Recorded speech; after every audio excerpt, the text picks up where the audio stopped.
Aí está, bem-vindos e bem-vindas a mais uma aula de bioquímica e hoje o tema da aula é oxidações biológicas e os carreadores de elétrons. Então, vamos para o nosso primeiro slide. Aqui nós temos uma tabela periódica. Estavam com saudade de tabela periódica, então vamos matar essa saudade, olha só. Nessas cores aqui, verde, vermelho, azul e amarelo, nós temos os principais elementos das células.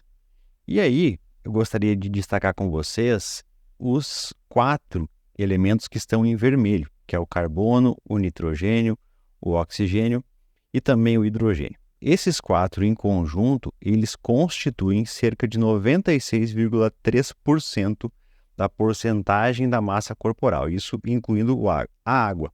Ou seja, é praticamente isso que a gente tem na célula, esses elementos. E aí, em segundo plano aqui, nós temos outros elementos que atingem cerca de 3,7% da porcentagem de massa corporal, como cálcio, fósforo, potássio e assim por diante. Então, o mais importante que eu tenho que destacar com vocês realmente são esses 4 aqui que estão destacados em vermelho aqui nessa tabela periódica, ok? O metabolismo energético das células animais se distinguem daquelas células que conseguem fazer fotossíntese. As células que conseguem fazer fotossíntese a gente chama de organismos fototróficos. Por quê? Porque elas obtêm a energia da luz solar. Então me acompanhe aqui nessa ilustração. Aqui nesse breve resumo da fotossíntese nós podemos observar o seguinte. CO2 mais água vai fazer com que libere o oxigênio nessa reação e também o produto que será formado será açúcares ou carboidratos. Aí como que acontece isso? Qual que é a força propulsora disso aqui? É a luz solar. Então a energia da luz solar vai induzir efeitos em organismos fototróficos, que no caso aqui são plantas, algas e algumas bactérias que têm essa capacidade. Então com essa energia da luz solar, a água e o CO2 passarão por uma série de reações, onde no final o que será liberado será oxigênio, esse oxigênio que a gente respira, e também vai produzir durante esse processo carboidratos e outras moléculas orgânicas. Tá? Então, brevemente, é isso que acontece na fotossíntese. Diferentemente das plantas, nós, seres humanos, não conseguimos fazer fotossíntese. Então, nós somos organismos quimiotróficos e a gente obtém energia oxidando compostos encontrados no meio ambiente. Vamos dar uma olhadinha nessa ilustração de novo. Nós temos um processo chamado de respiração celular, onde os carboidratos são oxidados juntamente com o auxílio da molécula de oxigênio. Então, veja bem, os produtos finais serão água e CO2. Então, a gente utiliza a energia armazenada nesses carboidratos, extrai essa energia e armazena dentro das nossas células de uma maneira que seja possível utilizar essa energia. E no final desse processo todo, desse metabolismo, vai resultar na produção de CO2, a gente vai liberar esse CO2 através da expiração e também vai ser produzido o que a gente chama de água metabólica.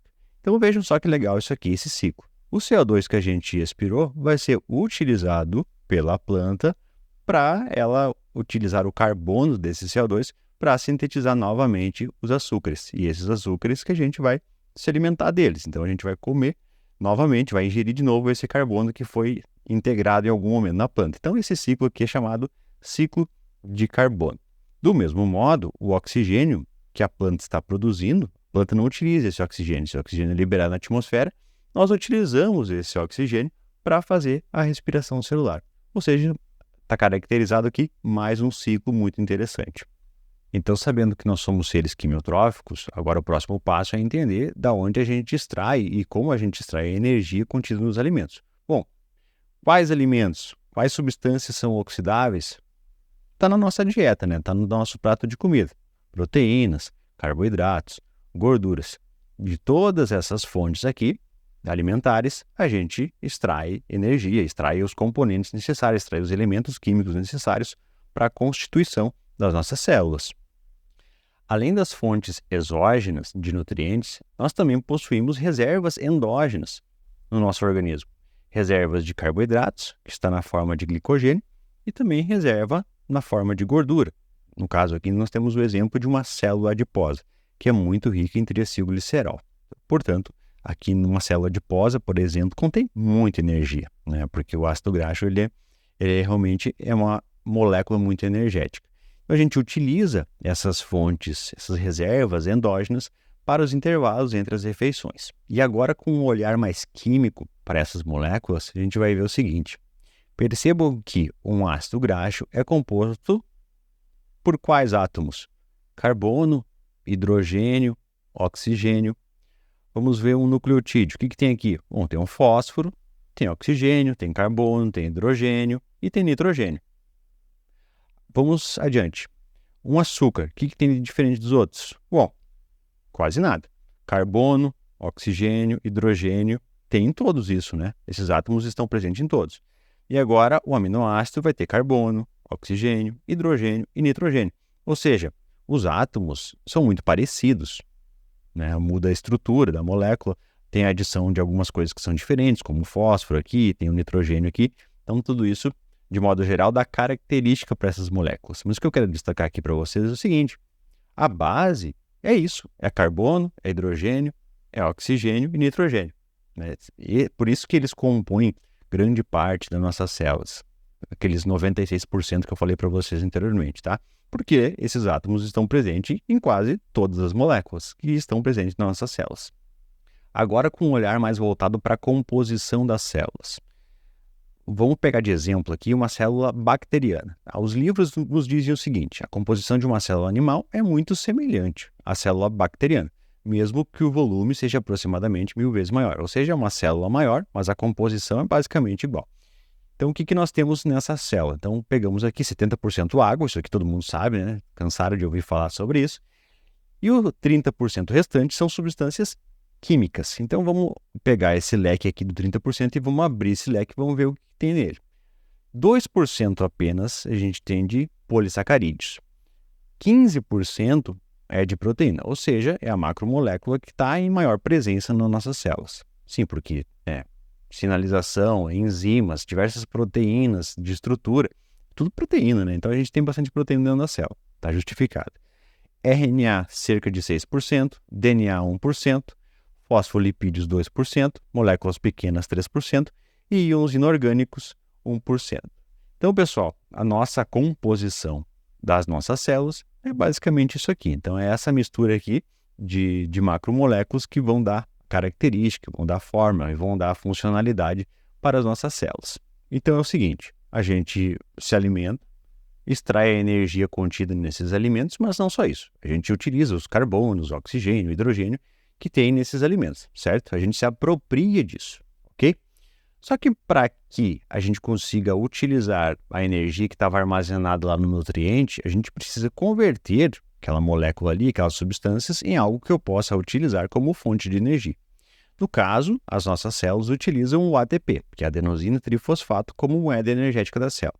O ATP é uma molécula muito importante porque é uma energia pronta para ser utilizada, e todas as células utilizam ATP.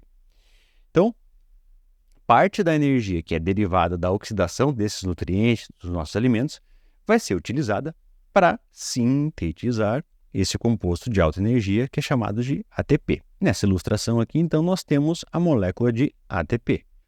Ela é composta por adenina, uma ribose e 3 fosfatos. Então, adenosina trifosfato. Faz sentido o nome, né? Bom, e se eu precisar utilizar um fosfato? Se esse fosfato aqui precisar ser transferido para uma outra proteína, por exemplo, o que vai acontecer com essa molécula que resta? Vai ser degradada? Não. O que vai restar aqui vai ser a molécula chamada adenosina difosfato, porque tem 2 fosfatos, então é difosfato, certo? Bom, mas se eu precisar utilizar mais um fosfato, se eu precisar transferir mais um fosfato para uma outra proteína, para uma outra enzima, vai restar ainda um fosfato. Essa molécula ainda vai ter utilidade? Sim, eu vou chamar ela de adenosina monofosfato. Então, esse AMP, ele vai poder ser regenerado para ATP novamente, assim que ele receber os fosfatos. Então, esse ciclo fica se perpetuando dentro da célula. O fosfato é transferido, depois a molécula novamente recebe um fosfato, gerando ATP novamente, certo? Então, é uma molécula bem interessante, a gente possui diversas enzimas para fazer essa ressíntese de ATP. Para que a energia que é derivada da oxidação dos alimentos possa ser usada pelas células, então, essa energia precisa estar na forma de ATP. Por exemplo, para a contração muscular, a gente utiliza ATP, pode estar cheio de glicose ali no músculo. Se tiver só glicose, não vai acontecer contração muscular. A gente precisa da energia na forma de ATP, certo? Então, para ilustrar isso, eu gosto dessa imagem aqui, que é do livro do Alberts, de Biologia Celular do Alberts, que ele fala o seguinte, ó, a molécula de alimento contém energia, está armazenada energia lá no alimento. Então, quando a gente oxida esse alimento, essa molécula se tornará oxidada, certo? Ou seja, eu extraí coisas dessa molécula. Esse processo aqui, eu chamo de catabolismo. Durante esse processo, a energia que estava armazenada no alimento foi transferida, ou seja, eu vou chamar isso aqui agora de molécula de carreador ativado. Essa energia aqui, ela pode estar na forma de ATP, ou ela pode estar na forma de elétron, com um carreador, transportador de elétron, tá? Pode estar de várias maneiras. Mas, de modo geral, vamos imaginar o ATP aqui. Então, eu consegui armazenar a energia que estava contida no nutriente, armazenando na forma de ATP. Show, ATP eu posso usar, minha célula pode usar. Então, o que acontece? Aqui nós temos um exemplo de uma reação que é desfavorável, uma reação que é energeticamente desfavorável. Ou seja, ela não poderia acontecer na célula de modo espontâneo. Não tem energia para isso. Então, a gente utiliza essa energia do ATP, a energia que está armazenada no ATP, e acopla a reação. Então, nós vamos pegar essa molécula que está lá disponível na célula, porém estava sem energia suficiente para ser convertida em outra coisa, utiliza a energia do ATP, faz um acoplamento energético, e com isso, então, eu consigo sintetizar a molécula que a célula necessita. Ou seja, então, a energia estará armazenada nessa nova molécula. Certo? Isso aqui eu chamo de anabolismo. Entenderam a ideia, a lógica do negócio? Aqui eu chamei de catabolismo, porque eu quebrei o alimento para extrair energia, e aqui eu utilizei a energia do alimento para sintetizar uma nova proteína. Então, eu vou chamar isso aqui de anabolismo. Falei para vocês que o ATP é uma molécula muito importante, moeda energética, parará, mas quais são as funções do ATP dentro da célula? Olha só, tem muitas funções. Eu vou citar apenas algumas, tá? As que eu achei mais interessante de mostrar para essa aula aqui. Então, vamos lá. A primeira, eu já falei para vocês no slide anterior, que é o acoplamento energético, onde o ATP vai viabilizar transformações que não ocorreriam sem o ATP. E aqui tem um exemplo. Ó. Nós temos uma molécula de glicose e essa molécula precisa ser convertida em glicose 6-fosfato. A única maneira da glicose ser convertida em glicose 6-fosfato é com o ATP. Então, a gente precisa fazer um investimento de energia aqui. Então, percebam que o fosfato do ATP será transferido aqui para esse carbono 6. Tá? Então, vai ser a glicose 6-fosfato. Quem fez isso? Uma enzima, hexocinase. Então, percebam que terminou a reação aqui, resultou na formação de ADP. Esse ADP, possivelmente, logo em seguida, já vai ser convertido novamente em ATP. Outra função da molécula de ATP é modular a atividade de enzimas. Aí ela pode se ligar de modo covalente ou simplesmente ela pode fosforilar uma enzima, ou ativando essa enzima, ou inibindo a atividade enzimática. Outra função interessante do ATP é de neurotransmissão.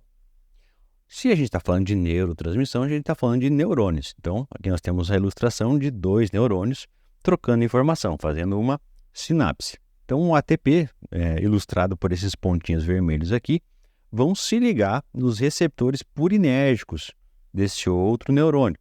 E isso vai fazer uma sinalização intracelular. Ou seja, o ATP aqui vai estar atuando como um neurotransmissor. Então, uma função bem interessante no sistema purinérgico.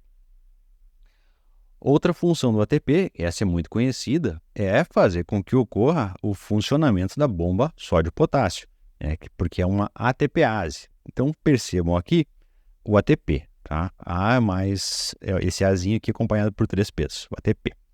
Então, tem um sítio de ligação aqui, uma vez que esse ATP se ligue nesse sítio, olha só o que acontece. O sódio que estava no espaço intracelular vai ser bombeado para fora, para o espaço, para o meio extracelular, e com isso, nessa reação, o que acontece é a entrada de 2 potássios. Então, sai 3 sódios, entra 2 potássios. Tudo isso acontece por conta dessa ligação desse ATP. Quem forneceu energia para que isso acontecesse foi a molécula de ATP. E, por fim, o último exemplo que eu trago aqui é para o relaxamento da contração muscular. Então, a gente precisa de ATP para que o músculo relaxe. Então, o ATP faz parte da contração muscular, mas mais especificamente no ato do relaxamento da fibra. Seguimos. O próximo questionamento que eu quero debater aqui com vocês é como as células obtêm a energia. Então, a gente utiliza vias metabólicas para extrair o máximo possível de energia dos alimentos. E aí eu posso falar para vocês da glicólise, da beta-oxidação, do ciclo de Krebs. Tudo isso são vias que fazem parte do nosso metabolismo que vão auxiliar na extração da energia contida e armazenada nesses alimentos. Então vamos dar uma olhadinha nessa imagem aqui. Nós temos aminoácidos, ácidos graxos, glicose. Olha o que elas têm em comum. No final dessas vias aqui, o produto que vai ser gerado vai ser acetil-CoA. Então nós temos um afunilamento do metabolismo para essa molécula acetil-CoA, ou seja, é uma molécula bem importante. Por quê? Porque ela contém ainda muita energia. Aqui a gente já fez a extração de bastante energia dos alimentos, só que quando chega a acetil-CoA, vai ser mais algumas etapas para extrair mais ainda, para oxidar o máximo possível do que tinha no alimento, ok? Outra coisa que eu tenho que destacar aqui para vocês é o seguinte, percebam as linhas vermelhas, que a gente vai chamar aqui de caminho dos elétrons. Então, lá na glicose, quando a glicose foi oxidada na via glicolítica, o que aconteceu? Removeu elétrons. Nos ácidos graxos, na beta-oxidação, remoção de elétrons. Os aminoácidos, quando foram oxidados, remoção de elétrons. Para onde vai parar todos esses elétrons? Para carreadores especializados em transporte de elétrons. Olha quanto elétron está saindo do ciclo de Krebs. Vários, né? Olha só, esses elétrons estão sendo entregues para NAD e para FADH2, que são os nossos transportadores de elétrons. Esses elétrons que são transferidos para essas moléculas carreadores, eles serão utilizados para formar grandes quantidades de ATP. Entenderam a lógica? Então, nós extraímos um monte de elétron e esses elétrons vão ser empregados na síntese da nossa moeda energética. Como que ocorre esse processo? Então, na verdade, o processo ele é bem complexo e eu vou tentar simplificar aqui para a gente. Então, nós temos lá os nossos nutrientes que contêm energia armazenada, os carboidratos, gorduras e proteínas. Esses nutrientes eles vão ser oxidados e, durante essa oxidação, os átomos de hidrogênio serão removidos para os carreadores, enquanto que os átomos de carbono serão convertidos em CO2. O CO2 significa que a gente já oxidou o que dava da molécula. É o produto final do metabolismo. Então, o que acontece? Os produtos finais pobres em energia. Então, nós tínhamos lá nutrientes ricos em energia, nós oxidamos tanto essas moléculas, nossas células extraíram tudo que dava e restou CO2, H2O e NH3, tá? Produtos finais. E durante esse processo, a gente extraiu elétrons e utilizou esses elétrons para formar ATP. Esse processo de transferência de prótons, transferência de elétrons, é possível através do que a gente chama de oxidação e redução, ou nós vamos chamar simplesmente de reações redox. Vamos entender melhor o que é isso. A reação redox ou reação de oxidação e redução, se vocês falarem oxidação e redução ou reação redox, todo mundo vai entender porque é exatamente a mesma coisa, tá? Eu vou chamar só de redox para simplificar aqui a nossa conversa. Então, as reações redox são reações que envolvem a transferência de elétrons. É basicamente isso. Tem diferentes transportadores de elétrons, carreadores de elétrons. Pode ser ferro, por exemplo, pode ser o NAD, pode ser o FAD. Eu vou falar mais especificamente hoje do NAD e do FAD, tá? Mas tenham em mente que existem outros carreadores de elétrons, ok? Então, percebam nessa imagem aqui o seguinte. Esse esquema aqui às vezes confunde os alunos, tá? Mas vamos bem devagarinho aqui para não ter erro. Nós temos aqui o chamado agente redutor. O que ele tem de diferente dos outros? Ele possui os elétrons. Ele está reduzido, ok? Então, olha só, o que o agente redutor faz? Ele vai fazer uma ação. O agente redutor, ele vai reduzir algo, tá? Então, o agente redutor vai reduzir algo, certo? Então, vamos acompanhar os elétrons aqui. O elétron está aqui no agente redutor, ele vai ser transferido para uma outra molécula, para a molécula B. Aonde estava a B antes? Estava aqui, ó. Ela era um agente oxidante. Só que, veja bem, o agente oxidante, ele está sem elétrons. Então, a gente vai dizer que o agente oxidante é o aceptor de elétrons. Tá? Estão comigo? Vem comigo. Não, presta atenção. Vou bem devagarinho aqui, tá? Então, de novo, nós tínhamos um agente redutor que estava reduzido. Ele vai transferir, o agente redutor vai transferir os elétrons para o agente que estava oxidado, para a molécula oxidada. Uma vez que esse agente oxidante recebeu os elétrons, ele foi reduzido. Os elétrons estão com ele.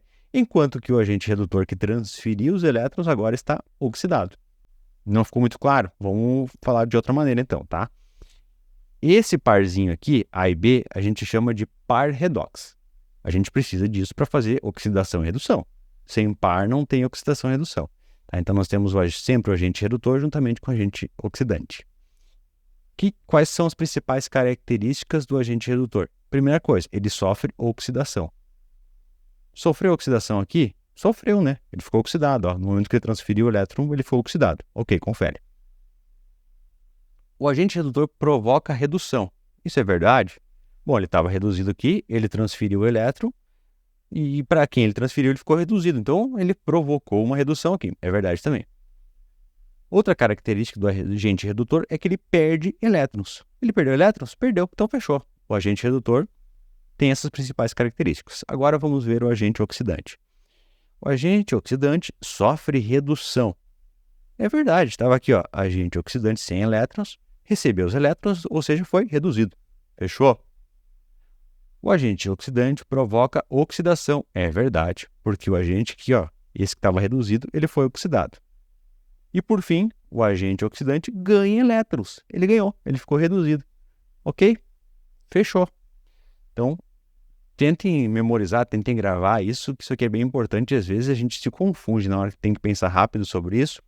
E a gente precisa entender essas reações redox para entender bioquímica, porque é uma reação que está diretamente relacionada com o trabalho nas células vivas. Então, a gente precisa fazer um processo redox para que o trabalho aconteça dentro da célula.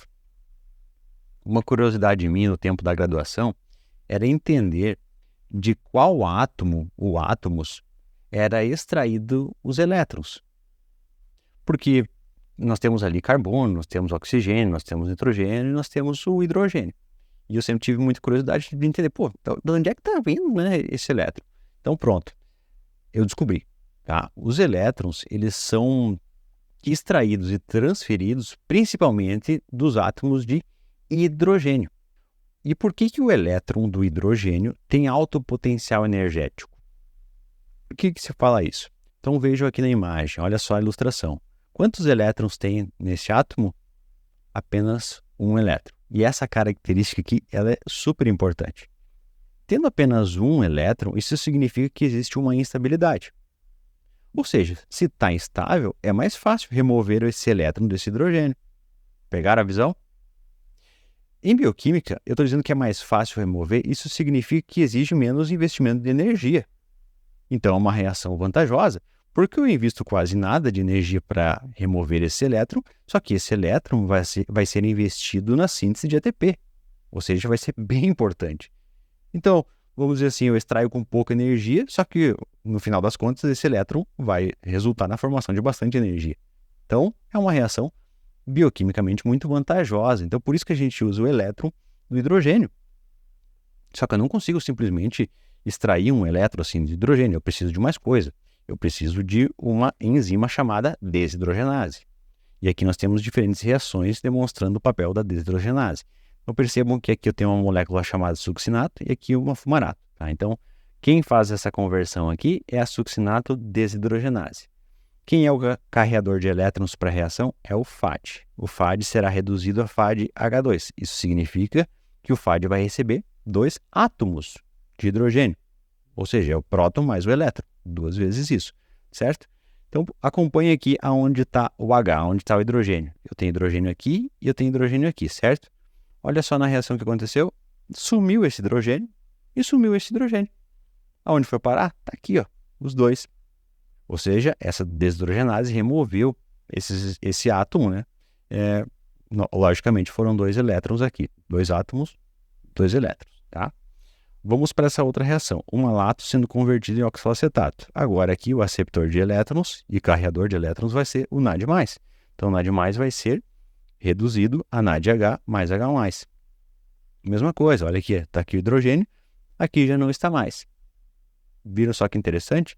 Então, de modo geral, para fazer esse processo, né, de remoção de transferência de elétrons, eu preciso dessa desidrogenase. Outra característica que eu preciso aqui é que a molécula seguinte da reação, molécula na qual o elétron será transferido, a gente precisa que ela tenha um potencial de redução alto. Ou seja, é uma molécula com a capacidade de atrair elétrons maior do que a molécula que doou. Entenderam a lógica? Não poderia, por exemplo, passar um elétron para uma molécula que tem um potencial de redução menor, inferior. Não teria como, ela não aceitaria, ela não teria capacidade de atrair o elétron. Então, esse potencial de redução precisa ser maior. O potencial de atrair o elétron da molécula doadora tem que ser grande. Mas o que é esse potencial de redução que eu estou falando para vocês? O potencial de redução, ou potencial redox, nada mais é do que a facilidade com que a molécula doa ou recebe elétrons.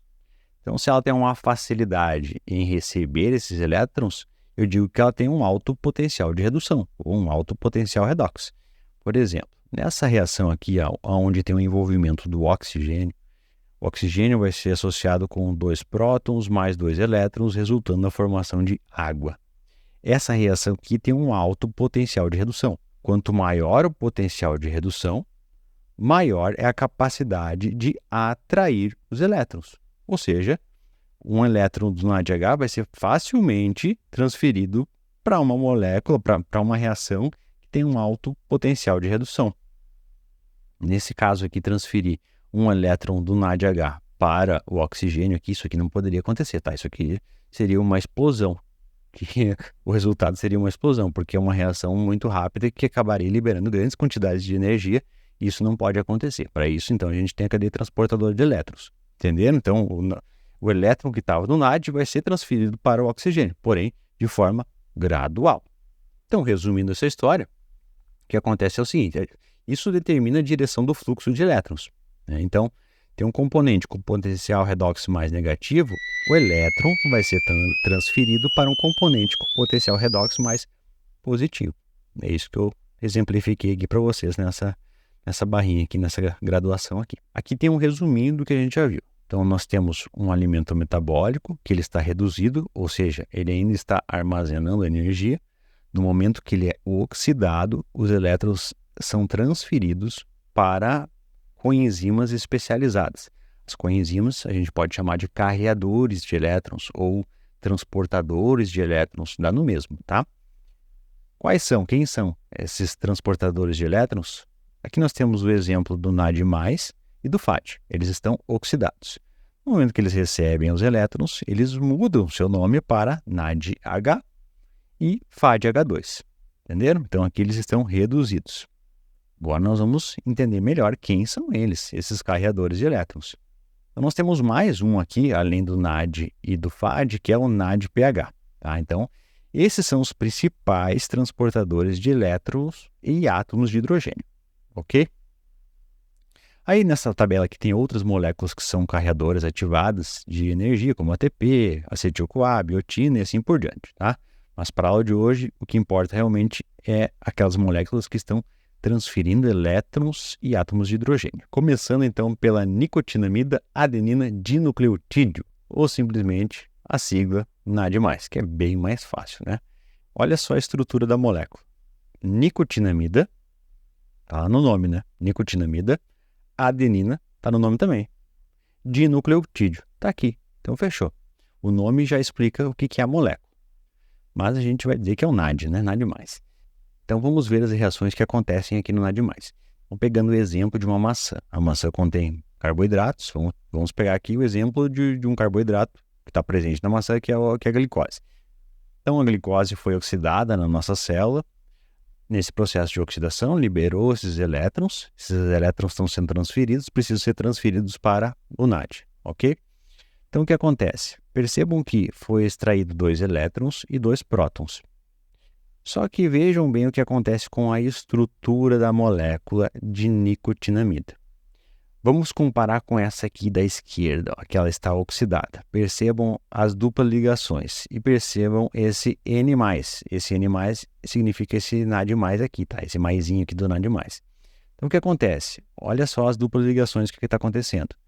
Vai haver uma troca de ligação aqui para que um próton seja conectado nessa molécula. Ocorra uma ligação desse próton. Só que tem uma limitação aqui. essa nicotinamida ela consegue adicionar apenas um próton e não os dois que foram oxidados lá da maçã. Com isso, um próton vai sobrar nessa história. O H+ vai ficar no meio. Na verdade, ele vai se associar com água, vai se transformar numa outra molécula, tá? Mas o que é importante aqui é que os dois elétrons vão se integrar nesse NAD.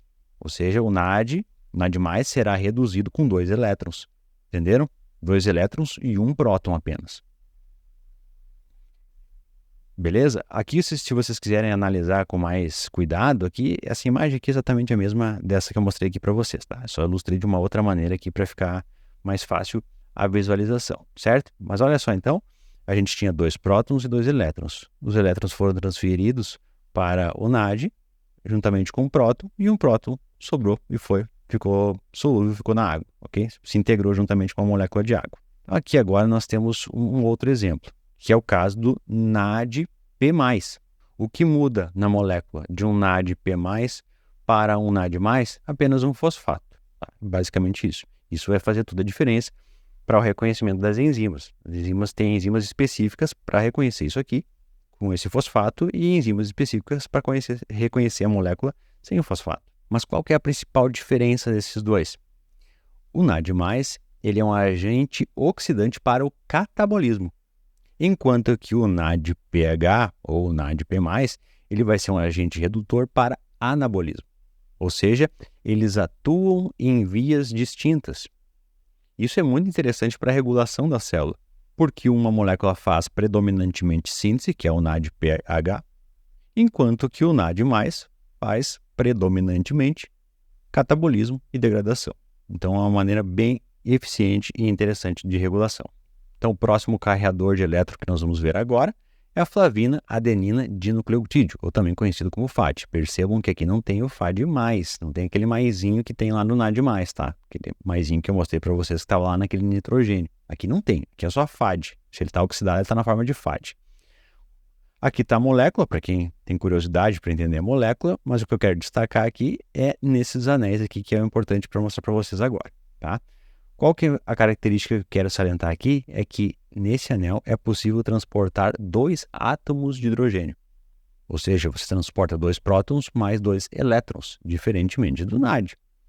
Então, vamos dar uma olhadinha no que está acontecendo. Então, nós temos uma semi-redução, né? A formação de uma semiquinona, porque recebe um elétron e um próton de cada vez.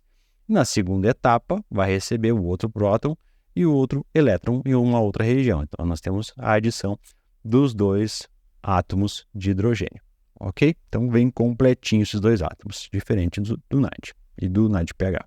Os anéis que compõem a estrutura do NAD+, e do NADP+, eles são derivados de uma vitamina chamada niacina, ou também conhecido como vitamina B3. E quais são as fontes de vitamina B3? Carne de fígado, aves, carnes magras, leite, ovos, frutas secas, cereais integrais, diversos legumes, frutas e verduras. Então, basicamente, quase tudo que a gente come tem a vitamina B3. Então, não precisa ser uma preocupação, certo? Só que a deficiência de niacina na dieta, ela pode causar uma doença chamada pelagra. Pelagra, em italiano, significa pele áspera. Então, tá aqui a característica da doença, né? Um dos sintomas bem estranho mesmo, bem feio, né? Bem grave, na verdade, essa doença. Essa deficiência de niacina, ela vai afetar todas as enzimas desidrogenases dependentes de NAD e também de NADP. Essa deficiência vai causar dermatite, que é o que a gente está vendo aqui, vai causar diarreia e também até demência. E em muitos casos, pode culminar até mesmo em morte. Ou seja, essa deficiência dessa vitamina é bem séria. Então, é importante que a gente esteja sempre ingerindo. Mas, como vocês viram aqui, não é muito difícil encontrar ela na nossa dieta. E agora eu quero mostrar uma curiosidade para vocês, tá? Isso aqui é uma coisa que sempre me deixou muito curioso, até eu descobri, eu não parei. Estudei até entender isso. Na verdade, é bem simples. Porque presta atenção aqui, ó. O que vocês estão vendo? A glicose é oxidada a piruvato. E durante esse processo aqui, durante essa vina, que é a glicólise, o que acontece? A remoção aqui é a extração de um elétron. E esse elétron vai ser entregue para um NAD+, resultando na redução desse NAD+, formando NADH, ok? Só que vejam bem, isso aqui está acontecendo no citosol. Essa glicólise aqui no citosol. Os elétrons precisam ser transferidos para a cadeia transportadora de elétrons que fica na mitocôndria. Ou seja, esse NADH que foi gerado aqui na glicólise, será que ele pode ser entregue para a mitocôndria? Será que ele entra na mitocôndria? Como é que funciona para entregar esse elétron que foi gerado no citosol para a mitocôndria? Então, vou dar resposta para vocês aqui bem facinho e é bem interessante esse mecanismo. A gente tem uma coisa chamada lançadeira malato-aspartato. É uma lançadeira de elétrons. Então perceba aqui, ó. Nós temos o NADH, esse aqui que veio lá da glicólise. Então o NADH ele vai sofrer um processo de oxidação aqui pela malato desidrogenase. Os elétrons vão ser transferidos para o malato. O malato possui um transportador na membrana da mitocôndria. Com isso, então, esses elétrons que estavam no NADH poderão ser transferidos para a matriz mitocondrial. A partir da matriz, então, o NAD+ que está oxidado na matriz vai sofrer um processo de redução. Ele vai extrair esses elétrons do malato, resultando na formação de oxalacetato. Por que faz todo esse mecanismo? Porque não tem transportador de NADH aqui na membrana. Não é impossível esse NADH entrar nessa membrana aqui. Então ele tem que dar um jeito de entregar esses elétrons para alguém. E esse aqui é um dos mecanismos. Tá? Então foi entregue para o malato e o malato transportou para dentro do lado da mitocôndria, onde o NAD+ fez a oxidação do malato, resultando na formação de NADH. Reduziu o NAD+. Show, né? Muito interessante esse mecanismo. Só que tem mais um, porque muitas vezes o processo de glicólise acontece com uma alta potência, alta velocidade, principalmente em músculo. Então precisa de vários mecanismos para fazer a reoxidação de NAD+. Porque sem NAD+, a glicólise para. A gente precisa desse NAD+ lá na glicólise. Então ele tem que entregar logo esses elétrons. Então a gente utiliza essa lançadeira, malato-aspartato, e também a lançadeira do glicerol 3-fosfato. Então, de novo, olha só, a glicólise oxidou lá a molécula de glicose, resultou na formação de NADH, ok? Esse NADH vai ser oxidado por outra enzima agora, a glicerol 3-fosfatase desidrogenase citosólica. Olha só quem está aqui, é uma proteína que está ancorada lá na membrana da mitocôndria, membrana interna da mitocôndria. Então aqui nós temos o espaço interno da mitocôndria, que é a matriz mitocondrial. Então, o que acontece? Os elétrons lá do NADH vão ser transferidos para glicerol 3-fosfato, e o glicerol 3-fosfato transfere para essa outra enzima, que é a glicerol 3-fosfato desidrogenase mitocondrial. Com isso, os elétrons do NADH são entregues para essa proteína. No caso aqui, quem é o carreador é o FAD. O FAD vai ser reduzido a FADH2, e o FADH2 consegue entregar para a cadeia transportadora de elétrons. É bem interessante. Então, existem basicamente essas duas lançadeiras que são muito eficientes para fazer a reoxidação do NAD+ citosólico. Então vejamos um resumo da nossa aula de hoje. A degradação dos carboidratos, dos ácidos graxos e dos aminoácidos culmina na liberação e extração de elétrons e também na formação de CO2 e de H2O. Isso tudo a gente chama de oxidação. Então, durante esse processo, os elétrons foram transferidos para moléculas carreadoras. No caso aqui, o NAD+ e o FAD estão oxidados. Quando eles recebem esses elétrons, eles estarão reduzidos. A gente vai chamar de NADH e FADH2. Então, são os nossos carreadores de elétrons. Essas moléculas carreadoras de energia ou carreadoras de elétrons terão que ser completamente oxidados na fosforilação oxidativa. Então, o que acontece? Quais são os próximos passos? Para que o NADH e o FADH2 sejam reoxidados, eles precisam transferir, eles precisam fazer a transferência dos elétrons e dos prótons. Mais especificamente agora falando dos elétrons. Então, esses elétrons vão ser transferidos para proteínas presentes na membrana interna da mitocôndria. A gente vai chamar isso de cadeia transportadora de elétrons. Um nome bem sugestivo, né?